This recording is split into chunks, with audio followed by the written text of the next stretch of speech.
courts didn't buy it. They didn't think it was a good enough reason. It might, I guess you could speculate and say that the Mueller prosecutors didn't want to tip their hand about things they knew in their prosecution of these Russians, because it might have related in some way to collusion with Americans, or coordination at least with Americans, whose case they're still trying to build. So I guess if they couldn't make that case strong enough to these judges, that's why they didn't grant them the delay. Yeah, so apparently the rejection here was pretty strong.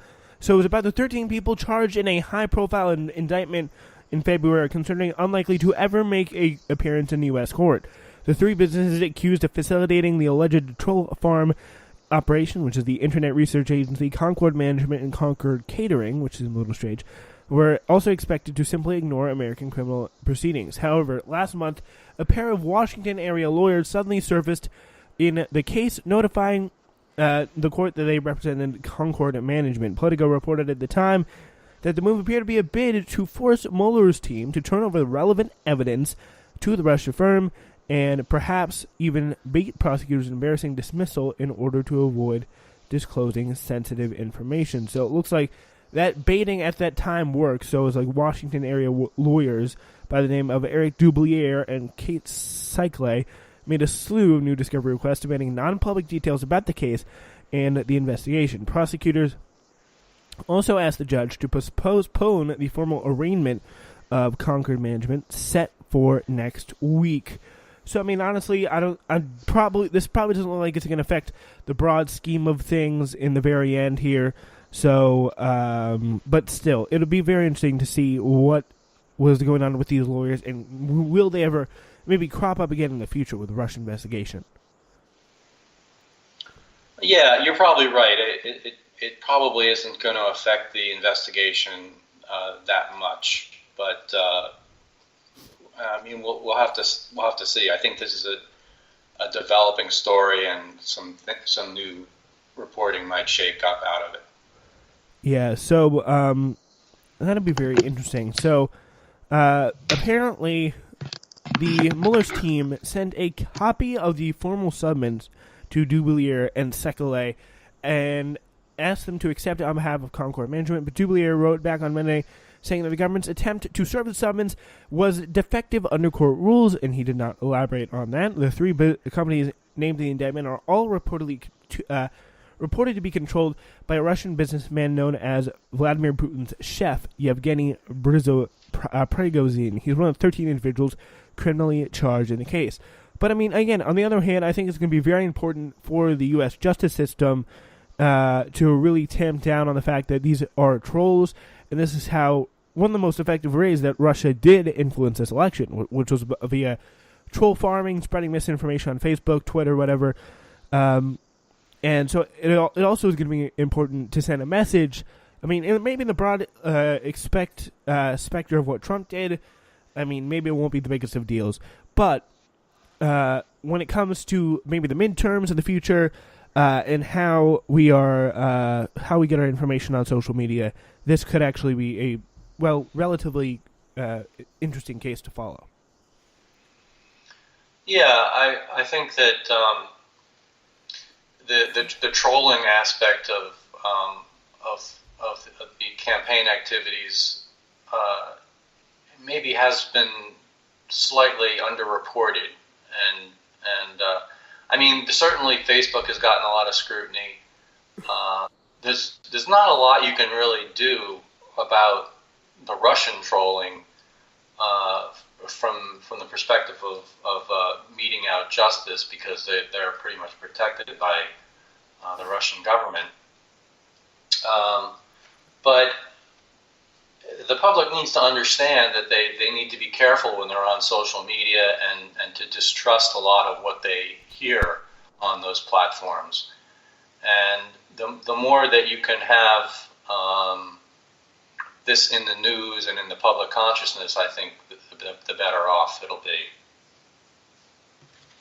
Yeah, I mean, the more we get this out there saying, like, be careful what you see, and like, hold these people who made a concerted effort from a foreign land to try to do it accountable, it should be quite critical in the future. So, anyway, we turn our attention now to, again, another comment made by Rudy Giuliani, but more over to Iran. So Rudy Giuliani pushed for regime change in Iran on Saturday, saying President Donald Trump is committed to regime change as we are. I hope not.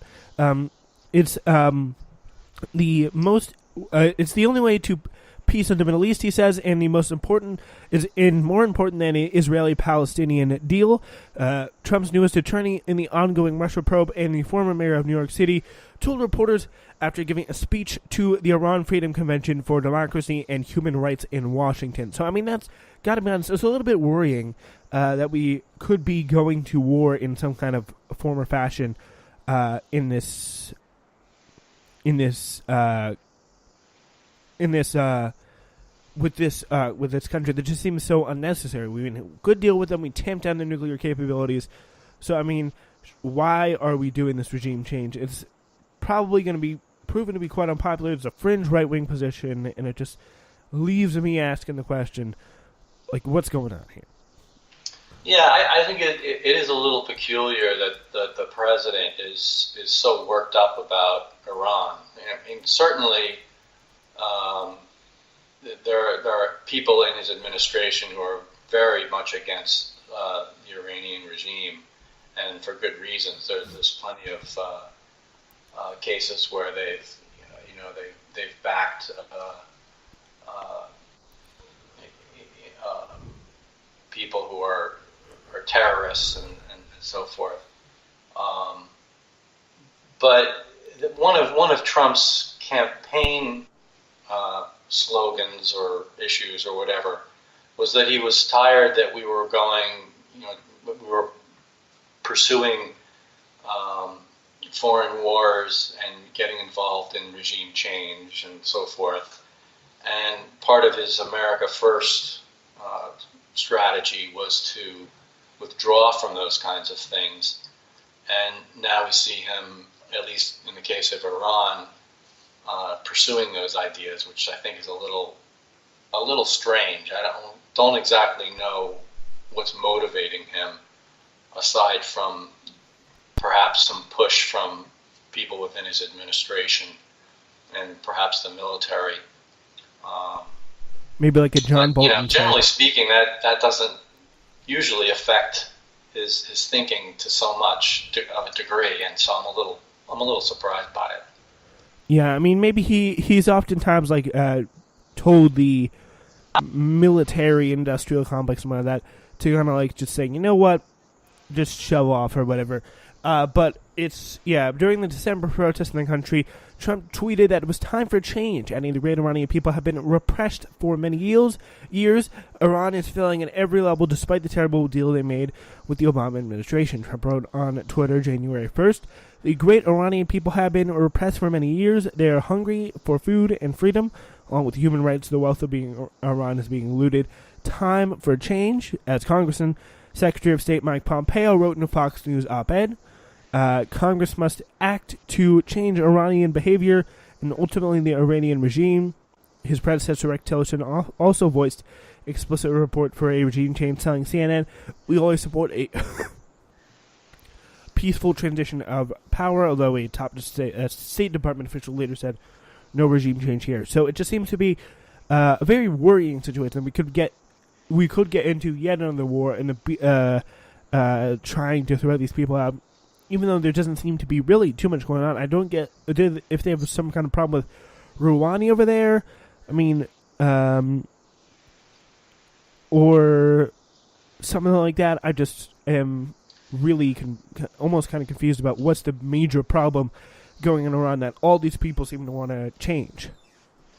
Yeah, it is very suspicious. I mean, when you think about what's going on in Syria, why isn't he yelling and screaming that we need regime change there? After 400,000 of their citizens have been killed by their government. You don't see that kind of thing going on in Iran, and yet Iran is seen as a worse actor than Syria. So you kind of wonder what's going on behind the scenes, and sometimes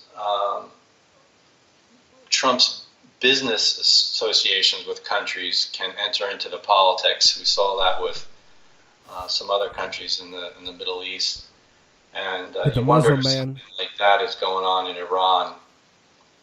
Yeah, I mean, so yeah, that should be very interesting in the future.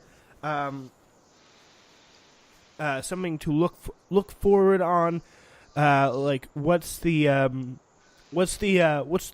problem they'll have, and if they're going to actually substantive policy case in the future for regime change. Yeah, so we're going to have to take a brief break once more. The last we'll take today, I promise you, and we'll be back right after this. This is the Spencer Walsh Radio Network. Your show will return in just 4 minutes. Pendo on the beat.